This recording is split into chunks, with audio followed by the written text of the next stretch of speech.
உலகம் முழுவதும் உயிர்த்தெழுதலின் நாளை கொண்டாடும் பொழுது நாம் ஆண்டவராக இயேசு கிறிஸ்துவை நினைவு கூறுவதற்காக நாம் என்ன செய்திருக்கிறோம், வந்திருக்கிறோம். ஆண்டவருடைய மரணம், அடக்கம், 3ஆம் நாளிலே ஆண்டவர் என்ன செய்திருக்கிறார், உயிர்த்தெழுந்திருக்கிறார்.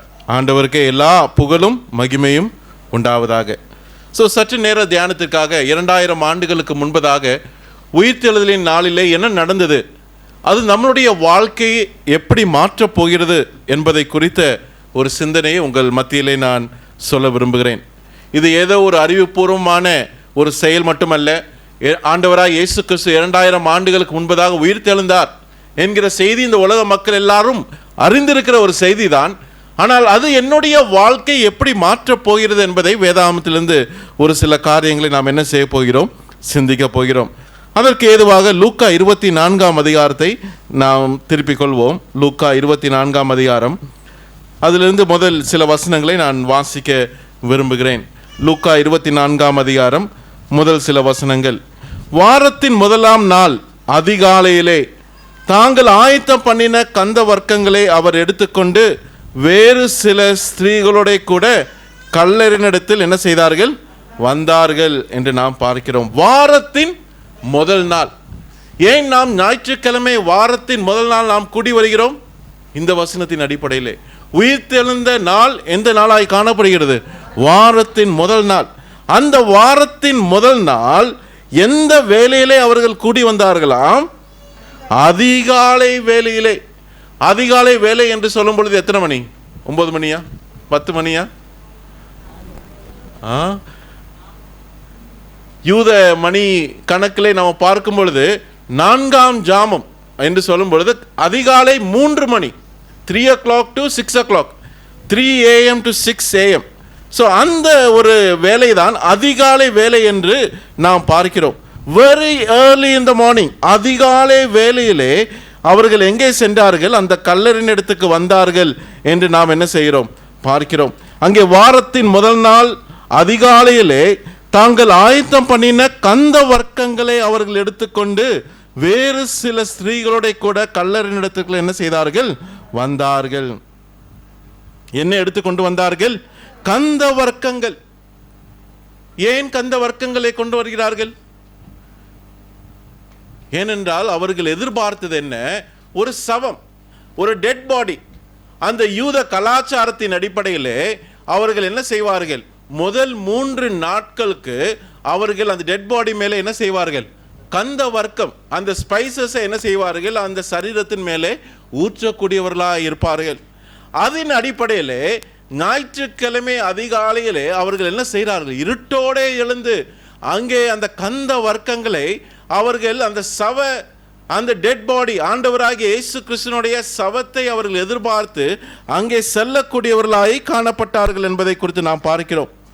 அங்கே நாம் பார்க்கும்பொழுது யூத கலாச்சாரத்திலே ஒரு நம்பிக்கை, அந்த யூத மத மார்க்கத்திலே ஒரு நம்பிக்கை இருந்தது. அது என்ன நம்பிக்கை என்றால், ஒரு மனிதர் மரித்து அந்த மரித்த நாளிலிருந்து ஒரு 3 நாள் வரைக்கும் அவருடைய ஆவி என்ன செய்யுமா? அந்த சரீரத்தின் மேலே காணப்படும். 3 நாட்கள் that spirit will hover over the body. அந்த சரீரத்தின் மேலே அவருடைய சரீரம், அந்த ஆவியானது என்ன செய்யும்? அங்கே போகும். 4ஆவது நாள் என்ன செய்யுமா?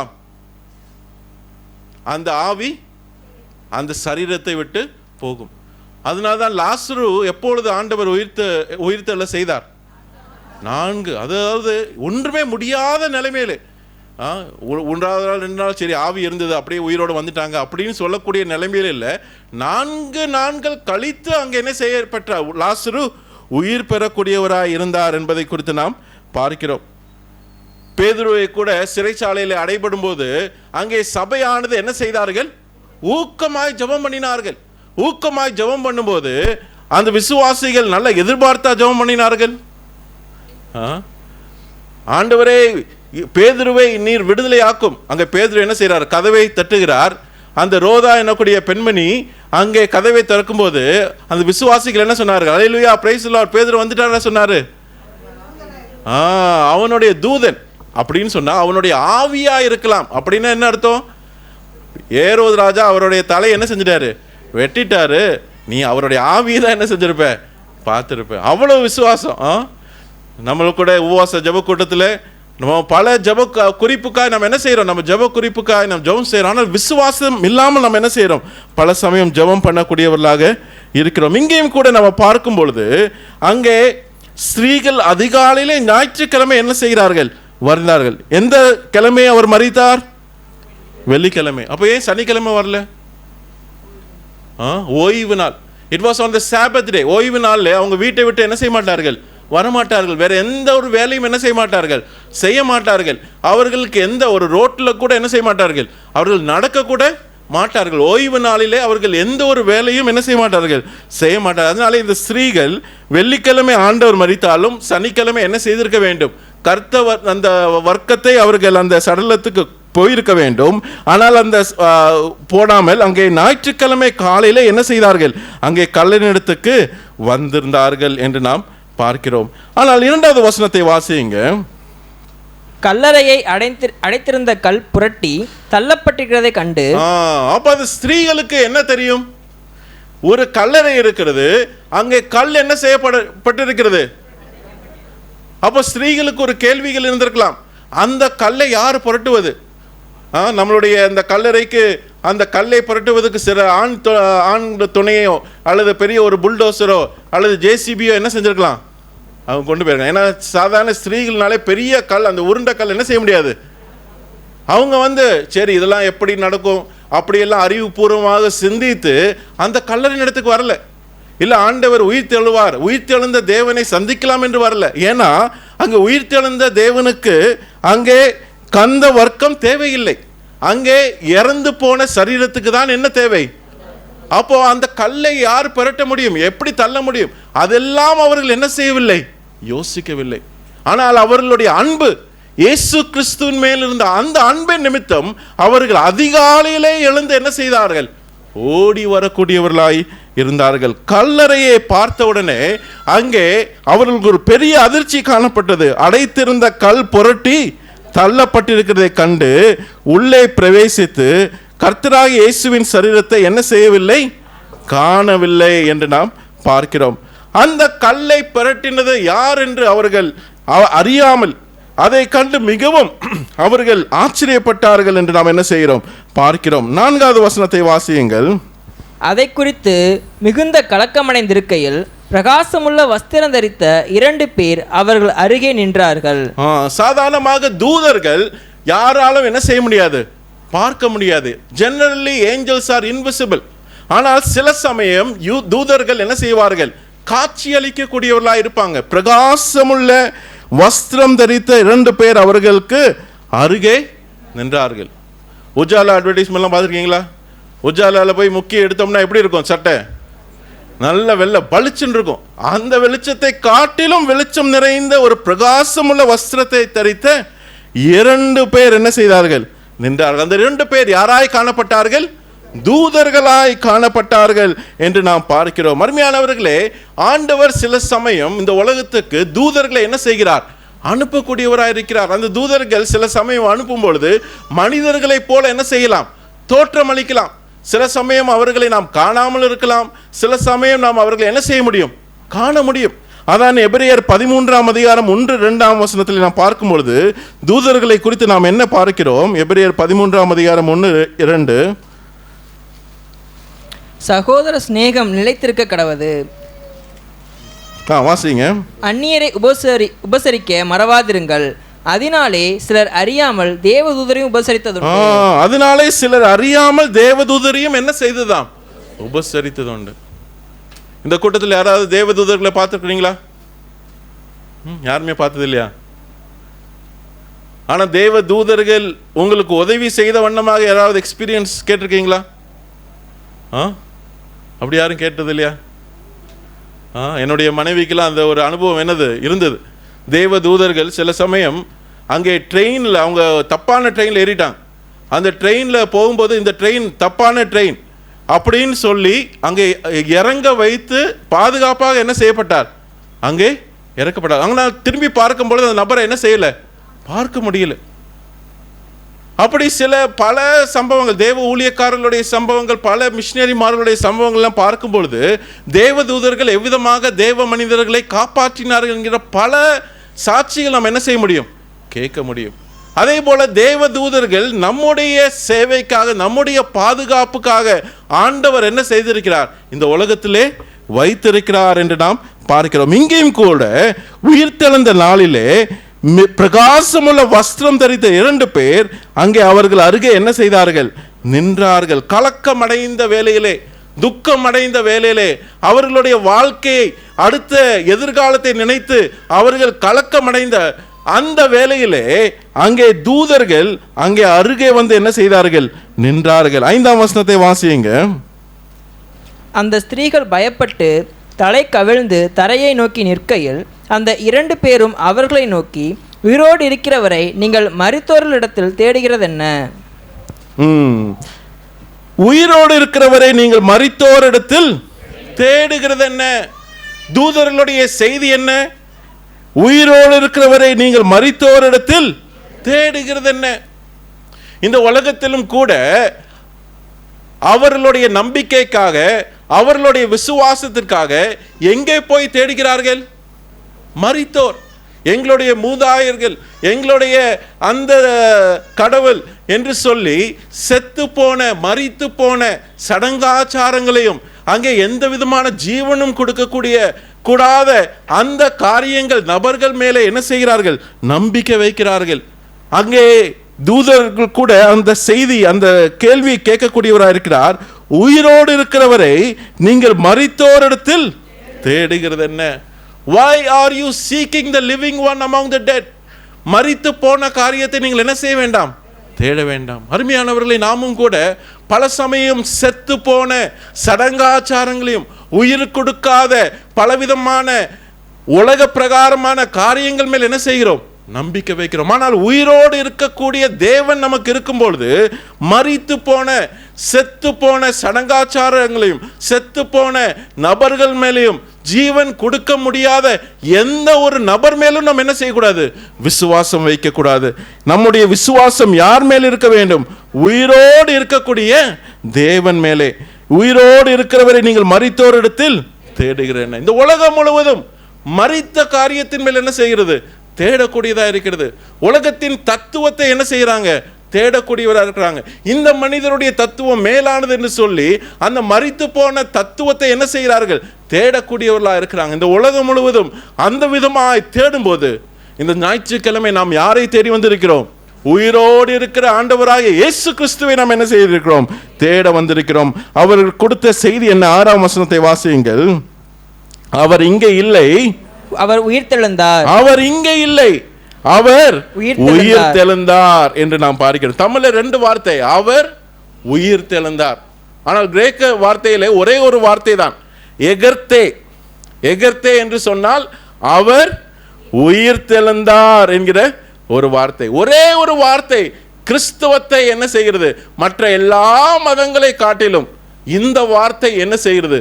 மாற்றி அமைக்கக்கூடியதா இருக்கிறது. ஏனென்றால் மற்ற மதங்களில் எல்லாம் நாம் பார்க்கும் பொழுது இந்த உயிர்த்தெழுதல் என்ன செய்யப்படவில்லை? காணப்படாது.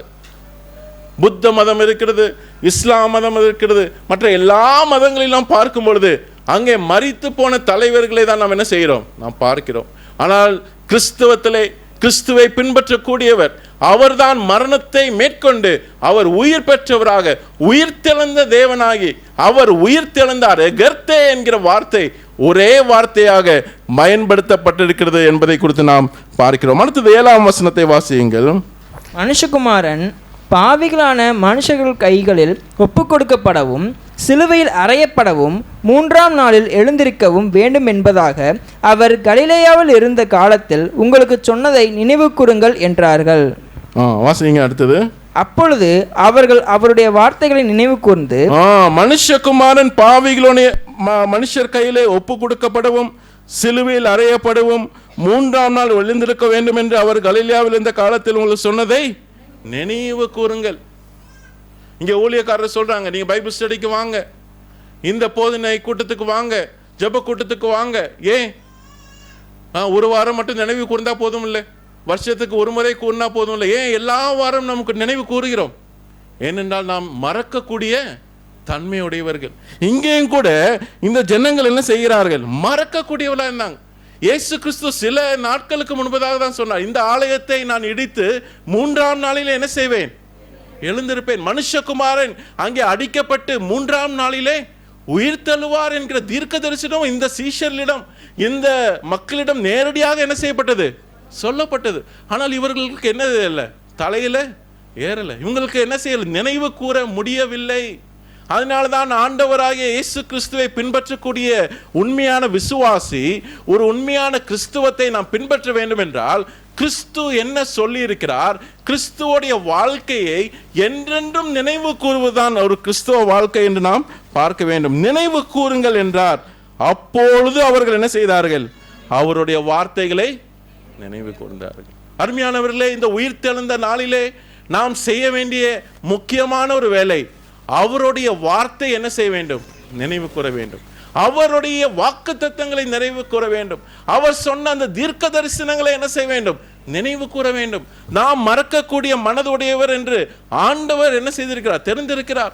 அதனால்தான் வாரந்தோறும் இந்த மேஜையை சுற்றி என்ன செய்யுங்கள், நினைவு கூறுங்கள். இப்படி நினைவு கூறும்போது நம்முடைய கிறிஸ்துவ வாழ்க்கை ஒரு வெற்றியுள்ள ஒரு கிறிஸ்துவ வாழ்க்கையை என்ன செய்யும், மாறும். 9ஆம் வசனத்தை வாசியுங்கள். கல்லறையை விட்டு திரும்பி போய் இந்த சங்கதிகள் எல்லாவற்றையும் 11 மற்றெல்லாருக்கும் அறிவித்தார்கள். இவைகளை அப்போஸ்தலருக்கு சொன்னவர்கள் மகதலேனா மரியாளும் யோவன்னாலும் யாக்கோபின் தாயாகிய மரியாளும் இவர்களுடனே கூட இருந்த மற்ற ஸ்திரீகளுமே.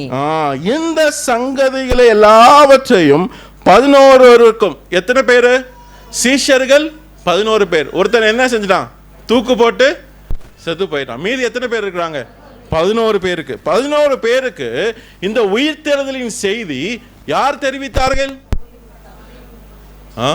பெரிய ஒரு போப்பாண்டவரா அல்லது இந்த சமுதாயத்தில் இருக்கக்கூடிய மிகப்பெரிய அந்தஸ்துடைய ஒரு மக்களை ஆண்டவர் தேர்ந்தெடுத்தாரா? இல்லை.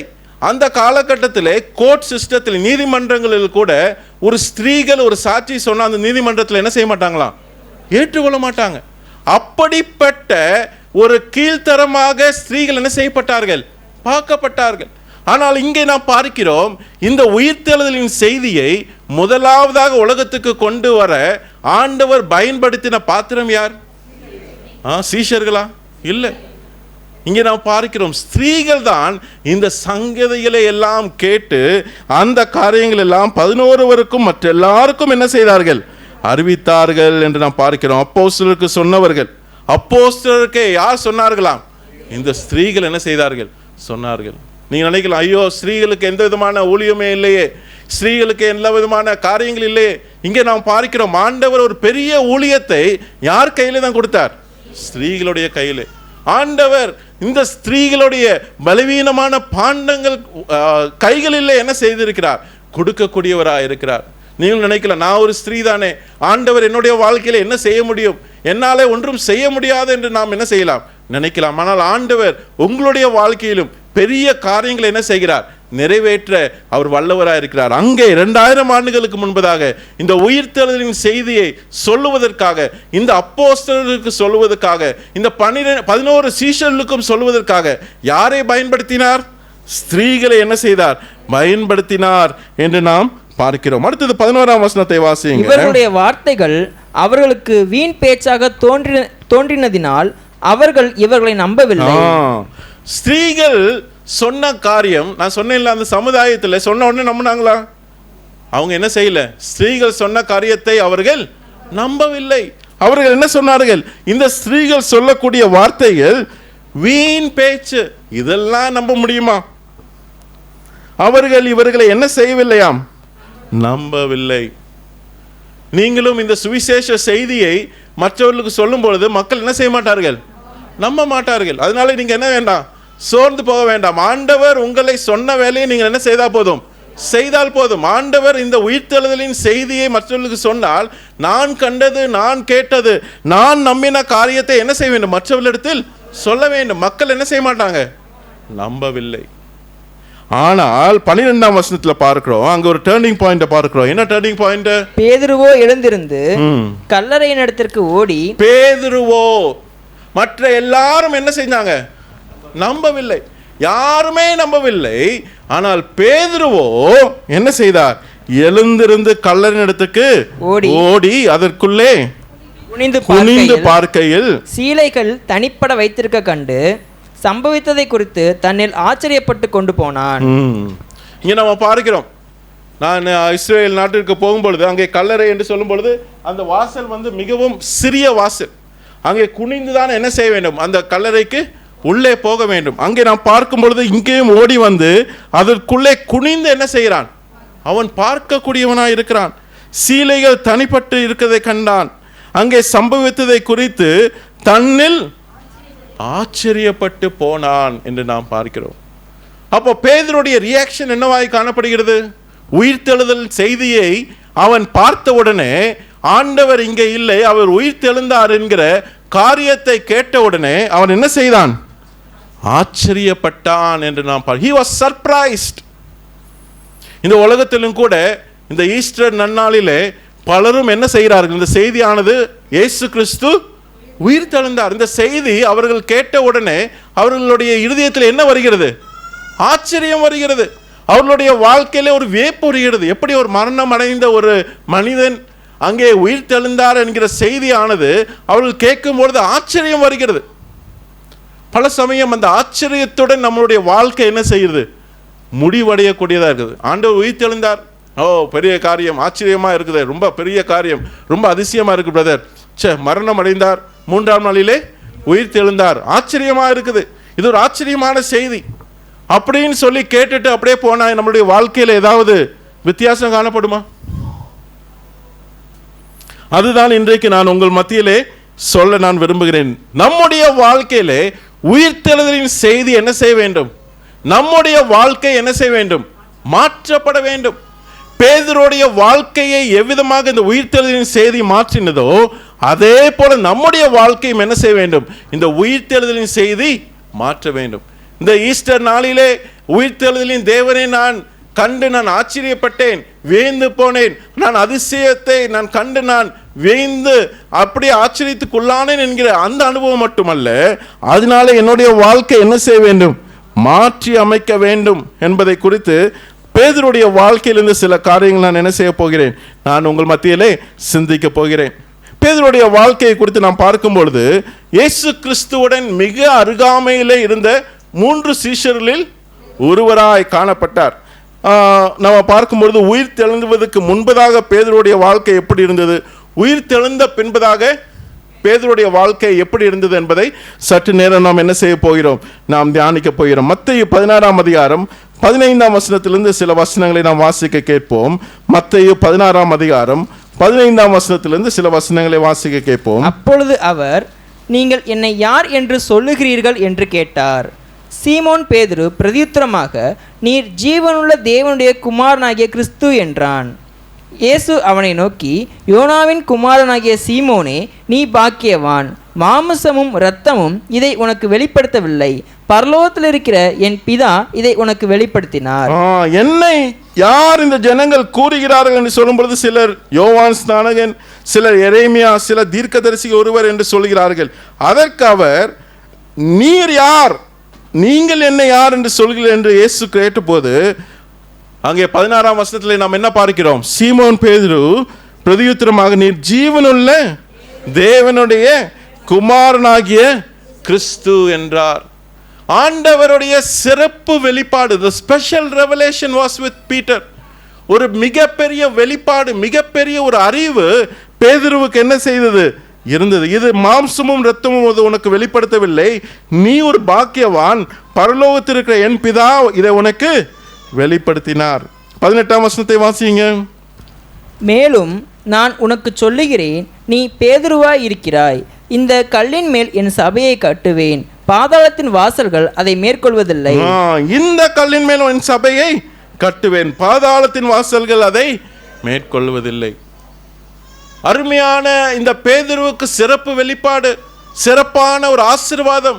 நீ ஒரு பாக்கியவான் என்று சொன்ன அந்த ஒரு ஆசீர்வாதத்தை பேதுரு பெற்ற உடனே அங்கே 21ஆம் வசனத்திலே, அதே அதிகாரத்தில் 21ஆம் வசனத்தை வாசிங்க. அது முதல் இயேசு தாம் எருசலேமுக்கு போய் மூப்பராலும் பிரதான ஆசாரியராலும் வேதபாரகராலும் பல பாடுகள் பட்டு கொலையுண்டு 3ஆம் நாளில் எழுந்திருக்க வேண்டும் என்பதை தம்முடைய சீஷர்களுக்கு சொல்லத் தொடங்கினார். ஆண்டவருடைய வாழ்க்கையிலே அங்கே மனிதர்களுடைய பாவத்திற்காய் அங்கே அடிக்கப்பட்டு மூப்பராலும் வேதபாரகராலும் பல பாடுகள் பட்டு கொலையுண்டு 3ஆம் நாளிலே என்ன செய்திருக்க வேண்டும்? எழுந்திருக்க வேண்டும் என்று சீஷர்கள் சொல்லும்போது அங்கே பேதுரு என்ன செய்கிறார்? தனியே இயேசுவை அழைத்து 22ஆம் வசனம், அப்பொழுது பேதுரு அவரை தனியே அழைத்து கொண்டு போய், ஆண்டவரே, இது உமக்கு நேரிடக்கூடாதே, இது உமக்கு சம்பவிப்பதில்லை என்று அவரை கடிந்து கொள்ளத் தொடங்கினான். இங்க நம்ம பார்க்கிறோம், இது உமக்கு சம்பவிக்க கூடாதே. நல்ல அறிவு பெற்ற பேதுரு, தேவ குமாரன், ஜீவனுள்ள தேவகுமாரனாகிய கிறிஸ்து நீர்தான் என்கிற அந்த அறிவு அவனுக்கு இருந்தது. ஆனால் அவனுடைய வாழ்க்கையிலே ஒன்று இல்லை. என்ன இல்லை? தேவனுடைய திட்டத்திற்கு அவனுடைய வாழ்க்கை என்ன செய்யவில்லை? சமர்ப்பிக்கவில்லை. தேவன் அவருடைய திட்டத்தை சொல்றார், கொலையுண்டு 3ஆம் நாளிலே மனுஷகுமாரன் என்ன செய்வார்? எழுந்திருப்பார் என்று சொல்லும் பொழுது பேதுருக்கு என்ன வந்தது? கோபம் வந்தது. யாரையே கடிந்து கொண்டாராம்? தேவனை, இந்த உலகத்தையே சிருஷ்டித்த தேவன் மேலே அவன் என்ன செய்கிறாராம்? கடிந்து கொள்கிறார். அதுக்கு ஆண்டவர் என்ன சொல்கிறார்? 23ஆம் வசனத்தை வாசியுங்க. அவரோ திரும்பி பேதுருவை பார்த்து, எனக்கு பின்னாக போ சாத்தானே, நீ எனக்கு இடரலாய் இருக்கிறாய், தேவனுக்கு ஏற்றவைகளை சிந்தியாமல் மனுஷருக்கு ஏற்றவைகளை சிந்திக்கிறாய் என்றார். இங்கே நம்ம பார்க்கிறோம், ஒரு சில நிமிஷத்துக்கு முன்னாடி தான் இந்த கல்லின் மேலே என் சபையை கட்டுவேன், நீ பாக்கியவான், இந்த காரியம் பரலோகத்தில் இருக்கிற பிதாதான் உனக்கு என்ன செய்திருக்கிறார்? வெளிப்படுத்தியிருக்கிறார் என்று சொல்லி மிகப்பெரிய ஒரு ஆவிக்குரிய நிலையில் இருந்த பேதுரு ஒரு சில நிமிடத்தில் அங்கே இயேசு கிறிஸ்து என்ன சொல்கிறார்? அப்பாலே போ சாத்தானே. ஏன்? பேதுருவுக்கு அறிவு இருந்தது, ஆனால் தேவனுடைய திட்டத்துக்கு என்ன செய்யவில்லை? அவன் தன்னைத்தானே சமர்ப்பிக்கவில்லை. He was unwilling to submit to God's plan. தேவனுடைய திட்டத்திற்கு அவன் சமர்ப்பிக்காத ஒரு பேதுருவாய் காணப்படுகிறான் என்று நாம் பார்க்கிறோம். அடுத்ததாக 26ஆம் அதிகாரத்தில் கூட பேதுருவை குறித்து உயிர்த்தெழுவதற்கு முன்பதாக அவனுடைய வாழ்க்கை எப்படி இருந்தது என்பதை குறித்து நாம் பார்க்கிறோம். 26ஆம் அதிகாரம் 31ஆம் வசனத்திலிருந்து வாசிக்க. மத்திய 26:31ஆம் வசனத்திலிருந்து, அப்பொழுது இயேசு அவர்களை நோக்கி, மேய்ப்பனை வெட்டுவேன், மந்தையின் ஆடுகள் சிதறடிக்கப்படும் என்று எழுதியிருக்கிறபடி இந்த ராத்திரியிலே நீங்கள் எல்லாரும் என் நிமித்தம் இடரல் அடைவீர்கள். ஆகிலும் நான் உயிர்த்தெழுந்த பின்பு உங்களுக்கு முன்னே கலிலேயாவுக்கு போவேன். நான் உயிர்த்தெழுவேன், நான் பாடுபடுவேன், 3ஆம் நாளிலே உயிர்த்தெழுவேன் என்று சொல்லும்போது அங்கே பேதுரு அவருக்கு பிரதியுத்தரமாக என்ன சொல்கிறார்? 33ஆம் வசனத்திலே பேதுரு அவருக்கு பிரதியுத்தரமாக, உமது நிமித்தம் எல்லாரும் இடரல் அடைந்தாலும் நான் ஒரு காலும் இடரல் அடையேன் என்றான். எல்லாரும் இடரல் அடைந்தாலும் நான் என்ன செய்ய மாட்டேன்? இடர மாட்டேன். அவனுடைய வாழ்க்கையை மற்றவருக்கூட என்ன செய்யறான்? ஒப்பிட்டு பார்க்கிறான். எல்லாரும் உங்களை விட்டு என்ன செஞ்சிருவாரு? போயிடுவாங்க. ஆனா நான் என்ன செய்ய மாட்டேன்? உம்மை விட்டு நான் இடரல் அடைய மாட்டேன். He was comparing with others. He was self-righteous. சுயநீதி. நான் மற்றவர்களை காட்டிலும் மேலானவன், மற்றவர்களெல்லாம் இடறி போயிடும், அவங்கெல்லாம் தோல்வி அடைஞ்சிருவாங்க, ஆனால் நான் என்ன செய்ய மாட்டேன்? தோல்வி அடைய மாட்டேன், ஒரு வெற்றியுள்ள ஒரு வாழ்க்கையை வாழ்வேன் என்று சொல்லி அங்கே மற்றவர்கள் இடறி அடைந்தாலும் நான் ஒரு காலம் என்ன செய்ய மாட்டேன்? இடல மாட்டேன். 34-35 வாசிங்க. இயேசு அவனை நோக்கி, இந்த ராத்திரியிலே சேவல் கூவுகிறதற்கு முன்னே நீ என்னை 3 தரம் மறுதலிப்பாய் என்று மெய்யாகவே உனக்கு சொல்லுகிறேன் என்றார். அதற்கு பேதுரு, நான் உம்மோடே மரிக்க வேண்டியதா இருந்தாலும் உம்மை மறுதலிக்க மாட்டேன் என்றான். சீஷர்கள் எல்லாரும் அப்படியே சொன்னார்கள். அவன் என்ன சொல்லுகிறான்? நான் உம்மோடே மரிக்க வேண்டியதா இருந்தாலும் உம்மை என்ன செய்ய மாட்டேன்? மறிக்க மாட்டேன். நான் மரிக்கவும் தயார், நான் மரித்தாலும் நான் உன்னை என்ன செய்ய மாட்டேன்? மறுதலிக்க மாட்டேன். அப்போ அவனுடைய வாழ்க்கையிலே மிகப்பெரிய ஒரு வீழ்ச்சியை நம்ம என்ன செய்யறோம்? பார்க்கிறோம். ஏனென்றால் அவன் சுயமாக தன்னுடைய மாம்சத்தை என்ன செய்தான்? அவன் நம்பினான். He put his confidence in his own flesh.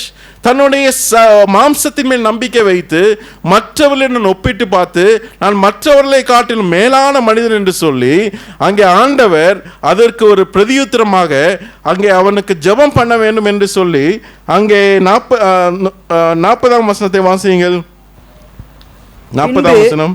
பின்பு அவர் சீஷர்களிடத்தில் வந்து அவர்கள் நித்திரை பண்ணுகிறதைக் கண்டு பேதுருவை நோக்கி, நீங்கள் 1 மணி நேரமாவது என்னோட கூட விழித்திருக்க கூடாதா? நீங்கள் சோதனைக்குட்பட 3 சீஷர்கள் 37ஆம் வசனத்தை வாசிங்க. பேதுருவையும் செபதேயுவின் குமாரர் இருவரையும் கூட்டிக் கொண்டு அந்த 12 சீஷர்ல 3 சீஷர்ல மட்டும் தான் என்ன செய்றாங்க, அங்கே போறாங்க. அந்த 3 சீஷர்களும் தூங்கிட்டாங்க. அந்த 3 சீஷர்கள் தூங்கினாலும் ஆண்டவர் யாரை பார்த்து கேள்வி கேட்கிறார்? பேதுருவை பார்த்து கேட்கிறார். அவர்கள் நித்திரை பண்ணுகிறதை கண்டு பேதுருவை நோக்கி என்ன செய்கிறார்? எல்லா சீஷர்களையும் பார்த்து அந்த 3 சீஷர்களையும் பார்த்து என்ன செய்யல, கேள்வி கேட்கல. பேதுருவை நோக்கி நீங்கள் 1 மணி நேரமாவது என்னோட கூட விழித்திருக்க கூடாதா என்று நாம் பார்க்கிறோம். அவன் அதிகமாக என்ன செய்கிறான்? தன்னை குறித்து அவன் நான் அப்படி செய்வேன், நான் மரிப்பேன், உமக்காய் நான் மரித்தால் நான் மறுதளிக்க மாட்டேன் என்று பலமுறை அவன் தன்னுடைய வாழ்க்கையிலே அவன் தேவனை குறித்தும் அவனுடைய வாழ்க்கை குறித்து சொன்னாலும் கூட அவன் எதிலே வீழ்ச்சி அடையக்கூடியவனாய் இருந்தான்? ஜெபத்திலே அவன் வீழ்ச்சி அடையக்கூடியவனாய் காணப்பட்டான் என்பதை குறித்து நாம் என்ன செய்கிறோம்? நாம் பார்க்கிறோம். அருமையானவர்களே, அந்த வீழ்ச்சியின் பலன்தான் 51ஆம் வசனத்திலே அந்த வீழ்ச்சி எங்கே போய் முடிவடைகிறது என்பதை குறித்து நாம் பார்க்கிறோம். அப்பொழுது இயேசுவோடு இருந்தவர்கள் ஒருவன் கை நீட்டி தன் பட்டயத்தை உருவி பிரதான ஆசாரியனுடைய வேலைக்காரனை காதர வெட்டினான். யார் வெட்டினா? பேதுரு போட்டுக்குது அந்த வசனத்துல. யோவான் 18:10 வாசிங்க. யோவான் 18:10. அங்கே யார் வெட்டினான் என்று நாம் பார்க்கிறோம். அப்பொழுது சீமோன் பேதுரு தன்னிடத்தில் இருந்த பட்டயத்தை உருவி பிரதான ஆசாரியனுடைய வேலைக்காரனை வலது காதார வெட்டினான். பேதுரு என்ன செய்தான்? அங்கே வேலைக்காரன், அங்கே பிரதான ஆசாரியனுடைய அந்த வேலைக்காரனுடைய காதை என்ன செய்தான்? வெட்டினான் என்று நாம் பார்க்கிறோம். அருமையானவர்களே, நம்முடைய வாழ்க்கையிலே ஜெபமானது குறையும் போது, நம்முடைய வாழ்க்கையிலே ஆண்டவர் சொல்கிறார் என்னோட கூட 1 மணி நேரமாவது விழித்திருந்து ஜெபம் பண்ணக்கூடாதா என்று சொல்லி 3 முறை என்ன செய்கிறார்? அந்த பேதுருவை பார்த்து என்ன செய்கிறார்? கேட்கிறார்.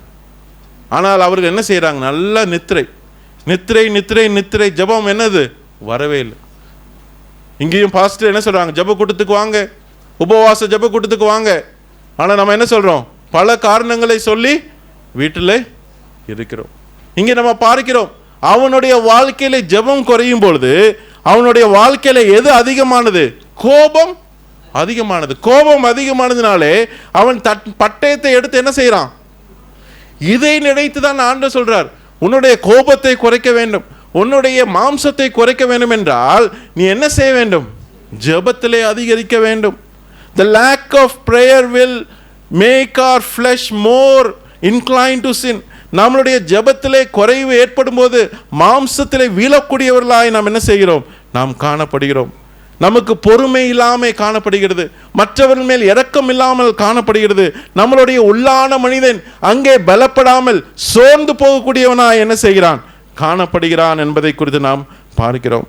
அதனாலே ஜெப குறைவு ஏற்படும் பொழுது அவன் வீழ்ந்து போகக்கூடியவனாய், மாம்சத்திலே வீழ்ந்து போய் பட்டயத்தினாலே அந்த வேலைக்காரனை அங்கே வெட்டக்கூடியவனாய் இருக்கிறான் என்பதை குறித்து நாம் பார்க்கிறோம். அடுத்தது 56ஆம் வசனத்தை வாசியுங்கள்.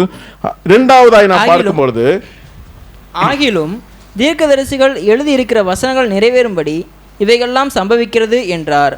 அப்பொழுது சீஷர்கள் எல்லாரும் அவரை விட்டு ஓடி போனார்கள். சீஷர்கள் எல்லாரும் அவரை விட்டு என்ன செய்தாருங்க? இப்போ பேதுருவும் இந்த ஜெப குறைவினாலே இயேசு கிறிஸ்துவை விட்டு என்ன செய்யறான்? மரிக்கவும் தயார்னு சொன்னவன், ஆண்டவரே உம்முடன் கூட மரிக்கவும் இப்போ என்ன செய்யறான்? ஓடி போறான். அடுத்து 58ஆம் வசனத்தை வாசிங்க. பேதுரு தூரத்திலே அவருக்கு பின் சென்று பிரதான ஆசாரியனுடைய அரண்மனைக்கும் வந்து உள்ளே பிரவேசித்து முடிவை பார்க்கும்படி சேவகரோட உட்கார்ந்தான்.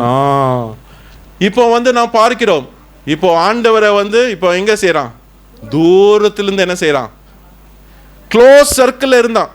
ஜெபத்திலே போகும்போது அந்த ஒலிவ மலை தோட்டத்தில் ஜெபம் செய்யும் பொழுது அங்கே இயேசு கிறிஸ்துவில் அருகாமையில் இருக்கும்பொழுது ஜெபம் பண்ண வேண்டும் என்று சொல்லும் பொழுது அவன் ஜெபம் பண்ணாமல் அங்கே தூங்கி கொண்டிருந்த பேதுரு இப்பொழுது எங்கே போகிறான்? தூரத்திலிருந்து அவருக்கு பின் செல்லக்கூடிய பேதுரு. அருமையானவர்களே, நாமும் கூட ஜெபத்திலே நாம் குறையும் பொழுது நாமும் கிறிஸ்துவை விட்டு தூரமாய் நாம் என்ன செய்கிறோம்? பின்பற்றக்கூடியவர்களாய் நாம் என்ன செய்கிறோம்? நாம் காணப்படுகிறோம். அப்படி பின்பற்றினால் நம்முடைய வாழ்க்கையில வரக்கூடிய வீழ்ச்சி என்ன? 3 முறை அவன் மறுதளிக்கக்கூடியவனாய் இருக்கிறான். கிறிஸ்துவை விட்டு அந்த ஒரு உண்மையான அந்த ஐக்கியம் இல்லாமல் தூரத்தில் பின்பற்றக்கூடிய பேதுரு. அடுத்ததாய் நாம் பார்க்கும் பொழுது 3 முறை மறுதளிக்கக்கூடிய பேதுருவை 69ஆம் வசனத்தை வாசியுங்கள். அத்தருணத்தில் பேதுரு வெளியே வந்து அரண்மனை முற்றத்தில் உட்கார்ந்திருந்தான். அப்பொழுது வேலைக்காரி ஒருத்தி அவனிடத்தில் வந்து, நீயும் கலிலேயனாகிய இயேசுவோடே கூட இருந்தாய் என்றாள். அதற்கு அவன், நீ சொல்லுகிறது எனக்கு தெரியாது என்று எல்லாருக்கும் முன்பாக மறுதளித்தான். அவன் வாசல் மண்டபத்திற்கு போன பொழுது வேறொருத்தி அவனை கண்டு, இவனும் நசரேயனாகிய இயேசுவோடே கூட இருந்தான் என்று அங்கே இருந்தவர்களுக்கு சொன்னாள். அவனோ, அந்த மனுஷனை நான் அறியேன் என்று ஆணையிட்டு என்று சொன்னால் சபித்து என்ன செய்தானா? மறுபடியும் மறுதளித்தான். 73. சற்று நேரத்திற்கு பின்பு அங்கே நின்றவர்கள் பேதுருவின் இடத்தில் வந்து, மெய்யாகவே நீயும் அவர்கள் ஒருவன், உன் பேச்சு உன்னை வெளிப்படுத்துகிறது என்றார். உன் பேச்சு உன்னை என்ன செய்கிறது? வெளிப்படுத்துகிறது. அங்கே யார் மத்தியில் அவன் உட்காரக்கூடியவனா இருக்கிறான்? பரியாசக்காரர் உட்காரும் இடத்துல உட்கார்ந்து அவனுடைய பேச்சு அங்கே என்ன செய்கிறது? அந்த துன்மார்க்கர்களை போல அவன் வெளிப்படுத்தக்கூடியவனா என்ன செய்கிறான்? அங்கே காணப்படுகிறான். உன் பேச்சு அங்கே உன்னை என்ன செய்கிறது? வெளிப்படுத்துகிறது. நீயும் அவர்களில் ஒருவன் என்று நாம் என்ன செய்கிறோம்? பார்க்கிறோம். he can't control his speech. எதுக்கெடுத்தாலும் முந்திரி கோட்டை போல என்ன செய்கிறான்? பேசக்கூடிய பேதுரு. அவனுடைய பேச்சு அவன் என்ன செய்ய முடியவில்லை? அவனாலே கட்டுப்படுத்த முடியவில்லை. 72ஆம் வசனத்திலே பார்க்கிறோம், அவன் ஆணையிட்டு மறுபடியும் என்ன செய்தான்? மறுதளித்தான். ஆனால் ஆண்டவர் திரும்ப திரும்ப அவனுக்கு என்ன செய்கிறார்? அங்கே சான்சஸ், சந்தர்ப்பங்களை, அங்கே ஆப்பர்ச்சுனிட்டிஸை ஆண்டவர் என்ன செய்கிறார்? கொடுக்கக்கூடியவராக இருக்கிறார். ஆண்டவர் பேதுருவுக்கு 3 முறை ஜெபம் பண்ணுவதற்காக அங்கே வாய்ப்பு என்ன செய்யப்பட்டது? கொடுக்கப்பட்டது. அந்த 3 முறையில் ஜெபம் பண்ணனா 3 முறையும் அவன் என்ன செஞ்சான்? தூங்கினான். அதனாலே 3 முறை அவன் என்ன செய்தான்? மறுதளிக்க கூடியவனாக காணப்பட்டான்.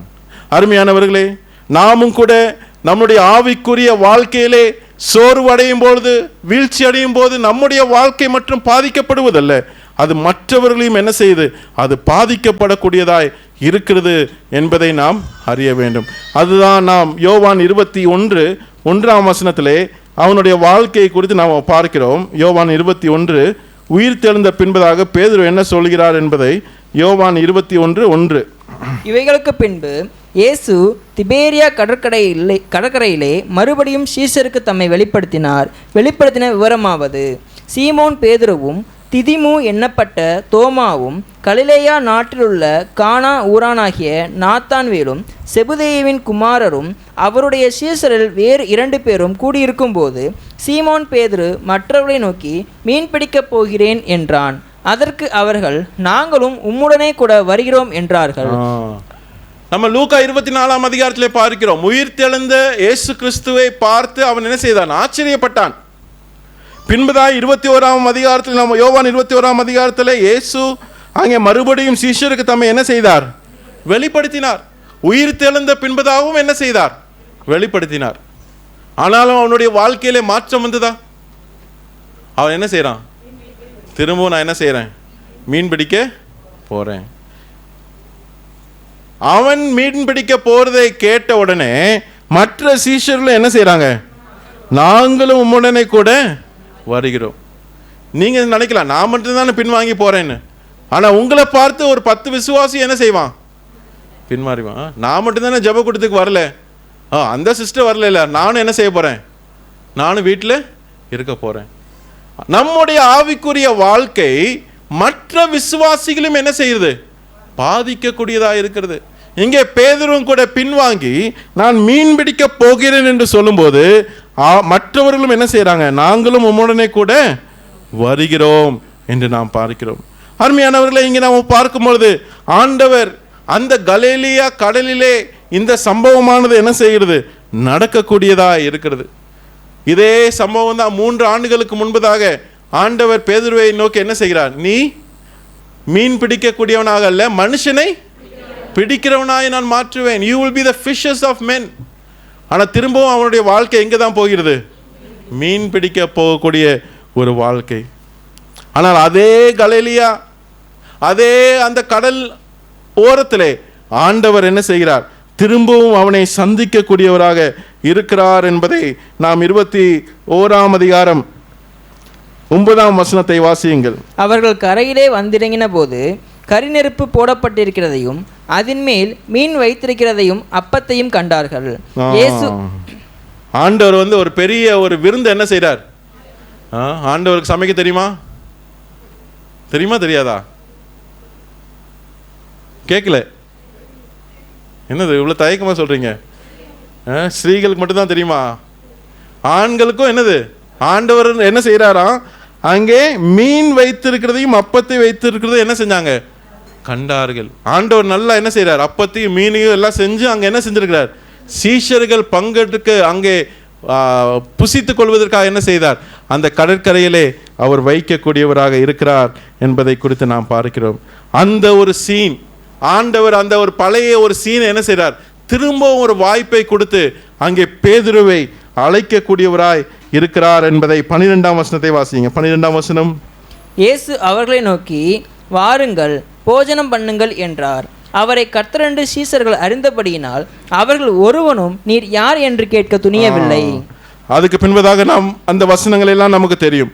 ஆண்டவர் 3 முறை என்ன செய்தார், நீ என்னை நேசிக்கிறாயா? 15ஆம் வசனத்திலே பார்க்கிறோம், யோனாவின் குமாரனாகிய சீமோனே, இவர்களிலும் அதிகமாய் நீ என்னிடத்தில் அன்பா இருக்கிறாயா? அதற்காம் ஆண்டவரை உம்மை நேசிக்கிறேன். 2வது தரம் நீ இடத்தில் அன்பா இருக்கிறாயா என்றார். அதற்கு அவன் ஆண்டவரே உம்மை நேசிக்கிறேன்.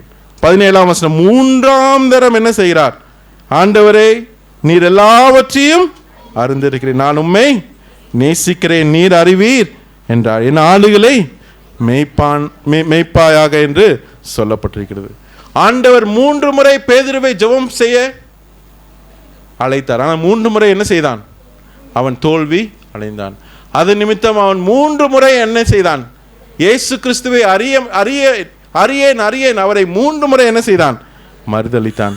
அதனால் ஆண்டவர் இங்கே 3 முறை என் மேல் அன்பு கூறுகிறாயா நேசிக்கிறாயா என்று சொல்லி 3 முறை அவர் கேட்கக்கூடியவராய் இருக்கிறார் என்பதை குறித்து நாம் பார்க்கிறோம். அதான் 19ஆம் வசனத்தை கூட வாசியுங்கள். லூக்கா யோவான் 21:19. இன்ன விதமான மரணத்தினாலே அவன் தேவனை மகிமைப்படுத்த போகிறான் என்பதை குறிக்கும்படியாக இப்படி சொன்னார். அவர் இதை சொல்லிய பின்பு அவனை நோக்கி, என்னை பின்பற்றி வா என்றார். முன்னாடி நாம பார்க்கிற உயிர் தெழுவதற்கு முன்பதாக பேதுரு என்ன சொல்கிறான், நான் உமக்காக மரிப்பேன், I will die for you, நான் உமக்காக மரிக்கவும் நான் என்னது ஆயத்தம். ஆனால் உயிர் தெழுந்த பின்பதாக ஆண்டவர் என்ன சொல்கிறார், பேதுருவை பார்த்து, என்னுடைய மகிமைக்காக நீ என்ன செய்வாய், உன்னுடைய மரணம் அமைய போகிறது, you will die for his glory. உன்னுடைய மரணமானது அவருடைய நாமம் மகிமைக்காக என்ன செய்யப்பட போகிறது, ஏற்பட போகிறது. உயிர் தெழுவதற்கு முன்பதாக பேதுருடைய வாழ்க்கை எப்படி இருந்தது, நான் ஆண்டவருக்காக அதை செய்வேன், ஆண்டவருக்காக நான் மரிப்பேன், ஆண்டவரை நான் மறுதலிக்க மாட்டேன் என்று சொல்லி சுயத்தினாலே மாம்சத்தின் அடிப்படையிலே அவனுடைய வாழ்க்கை அமைந்தது. ஆனால் உயிர் தெழுந்த தேவனை பார்த்து அந்த சம்பாஷணைக்கு பின்பதாக அவனுடைய வாழ்க்கையை நாம் பார்க்கும் பொழுது அங்கே ஆண்டவர் அவருடைய வாழ்க்கையிலே தீர்க்க தரிசனமாக சொல்கிறார், மரணத்தினாலே அவன் என்ன செய்வான், தேவனை மகிமை. எப்படி மரணம் அடைவானாம்? 18ஆம் வசனத்தை வாசியுங்க.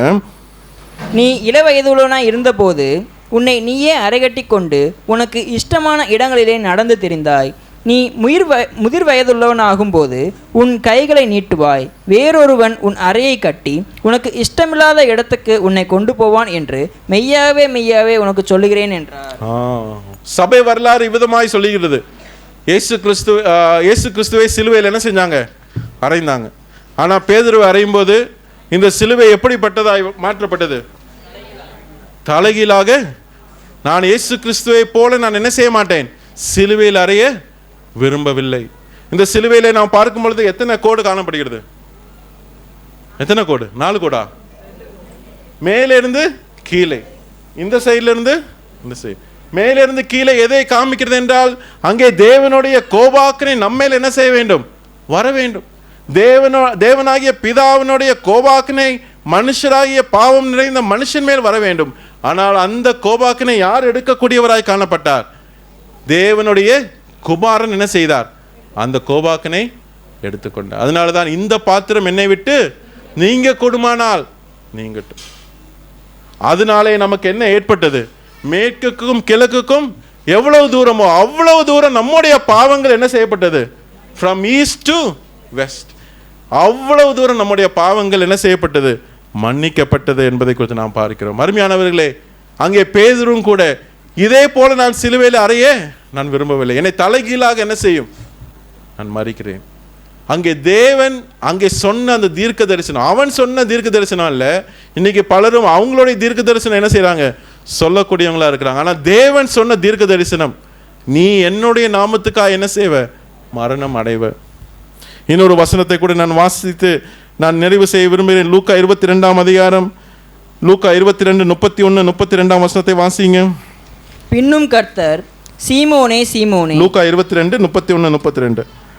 பின்னும் கர்த்தர், சீமோனே சீமோனே, இதோ கோதுமையை சுலகினால் புடைக்கிறது போல சாத்தான் உங்களை புடைக்கிறதற்கு உத்தரவு கேட்டுக்கொண்டான்.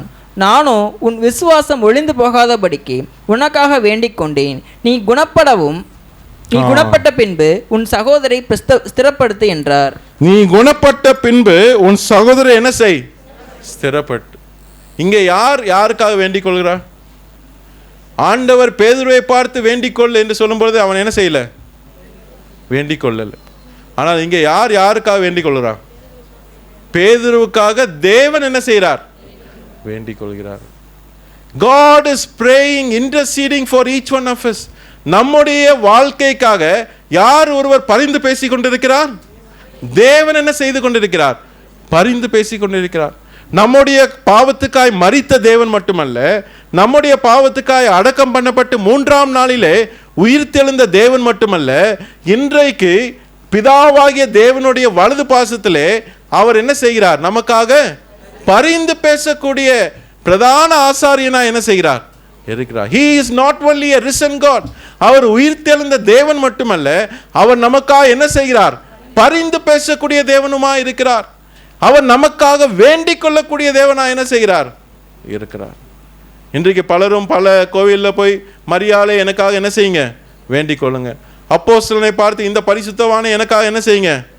ஆனால் ஆண்டவர் என்ன சொல்றார், உனக்காக நான் என்ன செய்கிறேன், வேண்டிக் கொள்றேன். பிதாவை நோக்கி நான் உனக்காக என்ன செய்கிறேன், பரிந்து பேசுகிறேன். அதான் எபிரேயர் 4ஆம் அதிகாரம் 15-16 ஆண்டவர் இப்பொழுது செய்யக்கூடிய வேலை என்ன? எபிரேயர் 4ஆம் அதிகாரம் 15-16 வசனம். நம்முடைய பலவீனங்களை குறித்து பரிதபிக்க கூடாத பிரதான ஆசிரியர் நமக்கிராமல் எல்லா விதத்திலும் நம்மை போல சோதிக்கப்பட்டும் பாவம் இல்லாதவருமாய் இருக்கிற பிரதான ஆசாரியரே நமக்கு இருக்கிறார். ஆதலால் நாம் இரக்கத்தை பெறவும் ஏற்ற சமயத்தில் சகாயம் செய்யும் கிருபையை அடையவும் தைரியமாய் கிருபாசன தண்டையிலே சேரக்கடவோம். ரோமர் 8:26.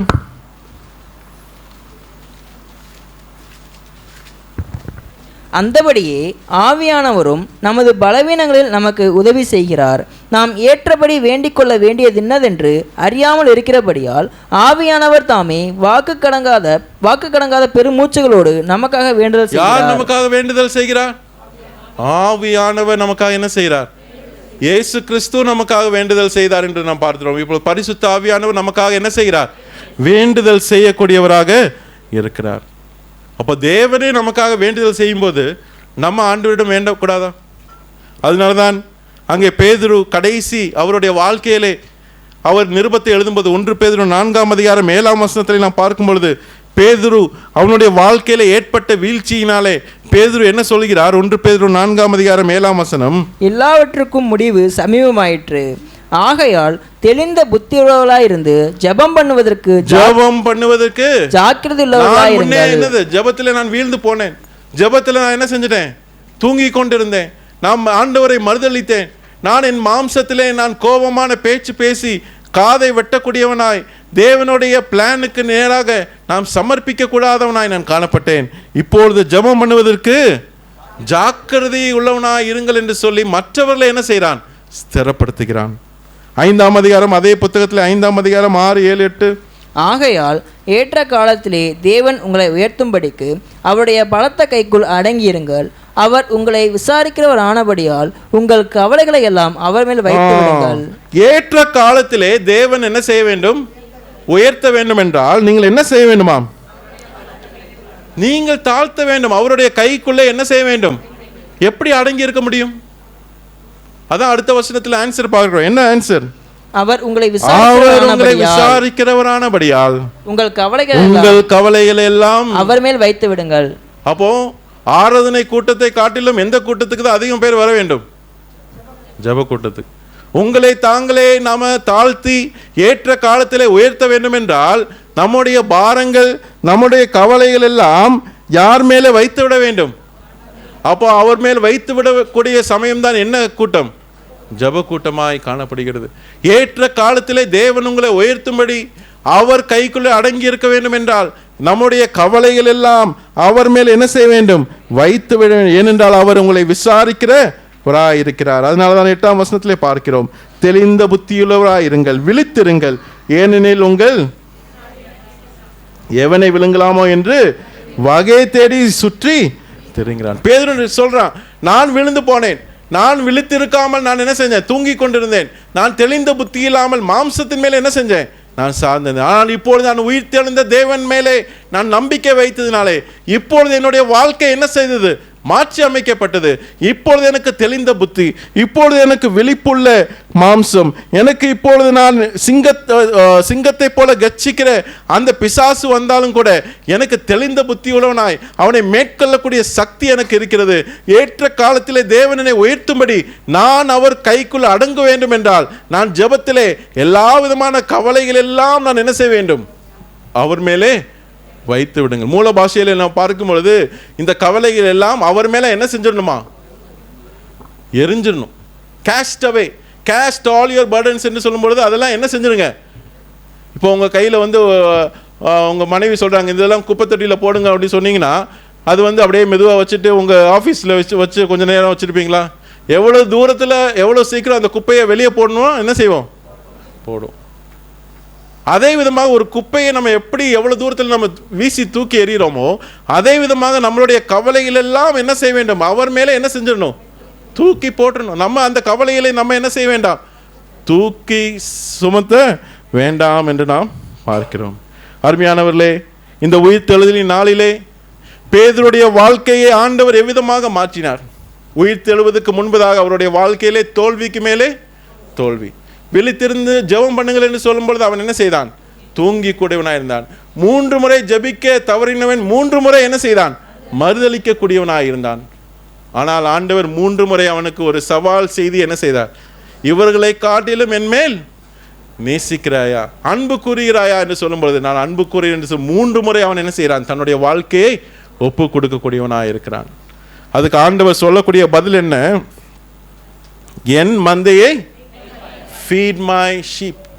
அங்கே நாம் பார்க்கிறோம், அவன் அப்போஸ்தலர் 2ஆம் அதிகாரத்திலே பல ஆயிரக்கணக்கான ஜனங்களை சபையிலே சேர்க்கக்கூடிய மனிதனாய் யாரை பயன்படுத்தினார்?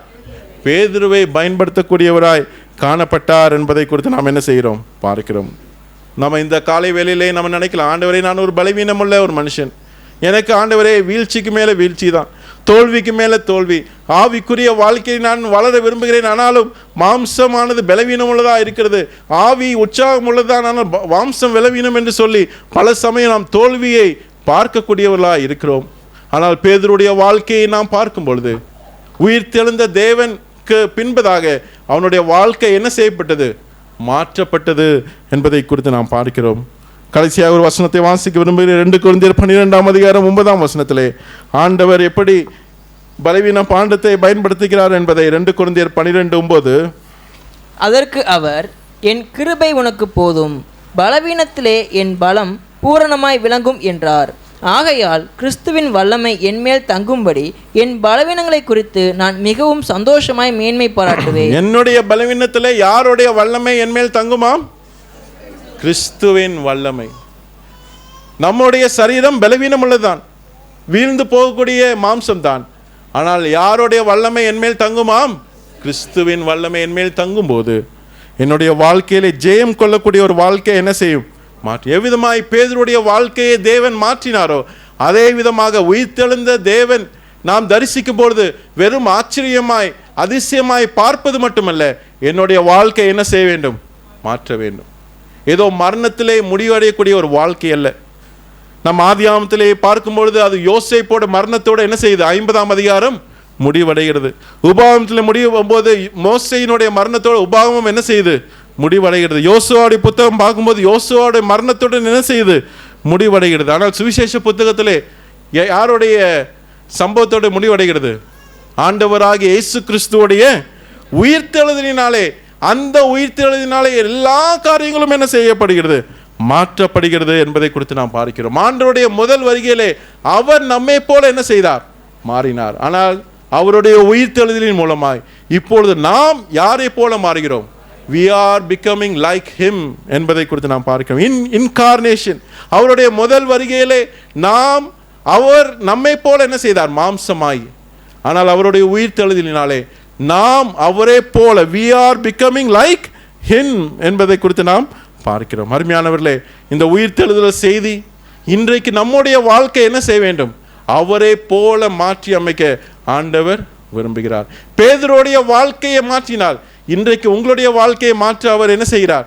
விருப்பமுள்ளவராக இருக்கிறார். ஆனால் நாம் செய்ய வேண்டிய வேலை என்ன?